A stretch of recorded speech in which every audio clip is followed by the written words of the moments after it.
The story opens on a cold morning in a small-town cafe. Customers chat over coffee, the smell of cinnamon rolls filling the air, until a ragged old man in a torn army jacket steps inside. His shoes are worn through, his face tired but gentle. The barista frowns. Whispers rise. When the manager tells him to leave, no one defends him. Not even the young waitress who looks away, ashamed. But as he turns to go, something in his eyes suggests he's more than what they see. The bell above the cafe door jingled softly, the kind of sound that usually meant warmth, a fresh face, maybe a new regular. But this time, the chatter dimmed. The man who entered looked like he'd walked miles against the wind. His jacket, once army green, had faded into a dull gray. His hands, rough and trembling, clutched a small paper bag like it held his last piece of dignity. He glanced around quietly, his eyes scanning the cafe. The booths filled with locals, the counter gleaming with fresh pastries, the steam curling from the espresso machine. No one smiled back. The barista, a young man with a neat beard and tattoos, frowned. He leaned toward the manager, a woman in her 40s, strict posture, pressed apron, and muttered something under his breath. The manager didn't hesitate. She wiped her hands on a towel and started walking toward the door. Behind the counter, Sarah, the youngest waitress, barely 20, froze. She'd seen the man before, sitting by the bus stop across the street. Always alone. Always quiet, sir, the manager said firmly, crossing her arms. We can't have loitering here. You need to leave. The old man blinked, confusion clouding his face. I just wanted a cup of coffee, he said softly. His voice was gentle, the kind that carried weight even in whispers. You can't be in here without ordering, she snapped. He looked down, patting his pockets. A few coins, maybe $1. Not enough. The silence stretched. Customers turned away, pretending not to hear, their spoons clinking nervously against mugs. Sarah's heart thudded painfully in her chest. She wanted to say something, anything, but her throat felt tight. The man nodded slowly. I understand, he murmured. He turned toward the door, his boots scraping against the tiled floor. The sound echoed. For a moment, the only noise was the low hum of the coffee machine. Sarah caught his reflection in the window as he paused, just for a second, to look back at the world that had forgotten him. His eyes weren't angry or bitter. They were tired, yes, but there was a kind of grace in them, a quiet strength that didn't belong to a defeated man. He pushed open the door. The cold air rushed in, biting and sharp. The bell jingled again, softer this time, almost apologetic. Sarah exhaled shakily, realizing she'd been holding her breath. The manager muttered something about keeping the place decent, and returned to the counter.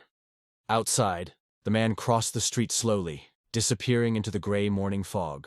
But something about his posture, the proud tilt of his head, the way he carried that crumpled paper bag like a soldier guarding a secret, lingered with her. As the cafe returned to its easy chatter, Sarah glanced at the empty booth by the window. It felt colder now, as if the room itself had lost something unseen. The cafe lights dimmed as the last few customers drifted out into the cold night. Sarah wiped the counter in slow, aimless circles, her mind somewhere far from the smell of burnt coffee and the hum of the refrigerator. Every time she blinked, she saw him, the old man in the army jacket, his eyes calm and quiet, as he was told to leave like he didn't belong anywhere. She swallowed hard, turning to the dishwasher, a quiet guy named Eli, who was stacking plates near the sink. Hey, Eli, that man from this morning, the one we kicked out, she said softly. You ever seen him before? Eli paused, wiping his hands on a towel. His expression shifted, heavy with something she couldn't name. Yeah, he said finally. Used to see him around town. He owned that old hardware store on Main before it closed down. Sarah frowned. The one that's boarded up now? He nodded. His wife passed away a few years back. Cancer, I think. After that, he kind of fell apart. They say he was a vet. Did 2 tours overseas. Never really recovered. The words hit her like cold water. She leaned against the counter, staring at the empty booth by the window. The same one he had stood beside earlier. Awkward and unwelcome. Outside, the wind rattled the door. The cafe owner, Rebecca, walked in from the back office, counting bills. We had a good day, she said, not looking up. Except for that hobo drama this morning. Can't have folks like that hanging around here. Makes customers uncomfortable. Her laughter was sharp, careless. Sarah's stomach turned. She forced a smile, but her voice cracked. He just wanted coffee, Rebecca shrugged. Then he should have paid for it. The world doesn't owe anyone sympathy, sweetheart. Sarah didn't answer. She just nodded and went back to wiping, but her hands trembled. The rag slipped from her fingers, falling to the floor. That night, lying in bed, she couldn't sleep. The ceiling fan spun lazily above her, whispering the same thought again and again. What kind of world turns away a man who fought for it? The next morning came gray and silent. Sarah walked into the cafe early, before the others. The air was still, the chairs stacked neatly on tables. She brewed a pot of coffee, darker and stronger than usual, and set one mug on the counter. When the bell above the door jingled, she knew who it was before she turned. The veteran stood there again. Same jacket, same tired eyes. But this time, before the manager could say a word, Sarah stepped forward. "It's on the house," she said quietly. Sliding the mug toward him, he hesitated, studying her face like he didn't quite believe her. Then, slowly, he nodded. A silent thank you from a man who had learned to stop asking for kindness. The room felt different now. Lighter, warmer, and for the first time since yesterday, Sarah breathed freely. The morning light spilled through the cafe windows, golden and indifferent. The same regulars sat in the same booths. Laughter, gossip, the hiss of the espresso machine. Everything looked normal, until the bell above the door chimed. Heads turned. He was back. The old veteran stepped inside, his army jacket zipped tight, a folded American flag tucked carefully under his arm. The same kind handed to widows and grieving mothers. The chatter died mid-sentence. Sarah froze behind the counter. She could feel the room stiffen.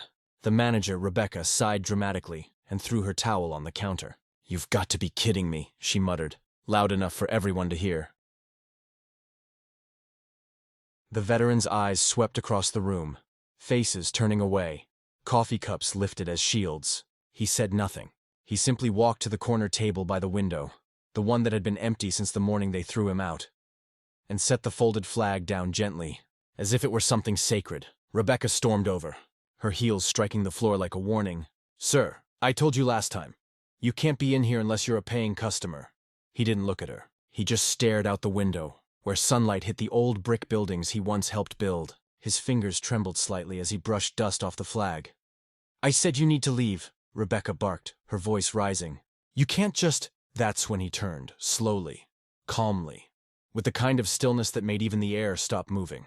"I built this cafe," he said quietly. 40 years ago, before I went to war for you." The words fell like a stone in water, rippling, echoing, impossible to ignore. Silence.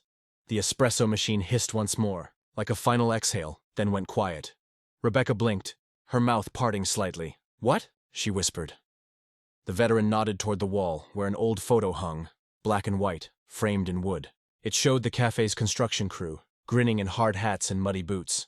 In the back, barely visible, was a younger version of him. Same eyes, same quiet dignity. A customer dropped his coffee mug. It shattered against the floor. The sound jolted everyone back to reality, but no one moved to clean it. Sarah's eyes welled. She stepped forward, trembling. You really built this place?" He gave her a small, weary smile. "Every brick." For a moment no one spoke. The weight of truth hung thick in the air. Years of ignorance, jokes, and quiet cruelty collapsing under one man's simple sentence. The folded flag caught a beam of sunlight, glowing faintly on the table. Then the veteran stood, nodded once to Sarah and turned toward the door. As he stepped outside, the door chime rang again, a sound that suddenly felt like an apology. No one in the cafe could find the courage to speak. The cafe was quieter now. Not silent, just different. The laughter that used to fill the room came softer these days, threaded with humility. On the wall near the register, beneath the smell of roasted beans and warm pastries, hung a framed photo.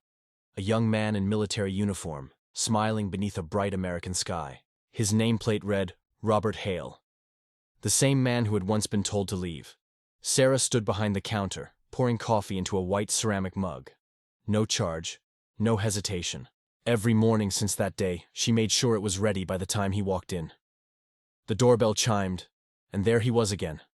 Older now only in body, not in presence. The folded flag still rested under his arm. The edges worn from years of being carried, protected, cherished. He nodded at her with that same quiet dignity, the kind that didn't demand attention but somehow commanded it anyway. "Morning, Sarah," he said softly. "Morning, Mr. Hale," she replied, sliding the mug toward him with a smile. "Extra cream, just like you like it."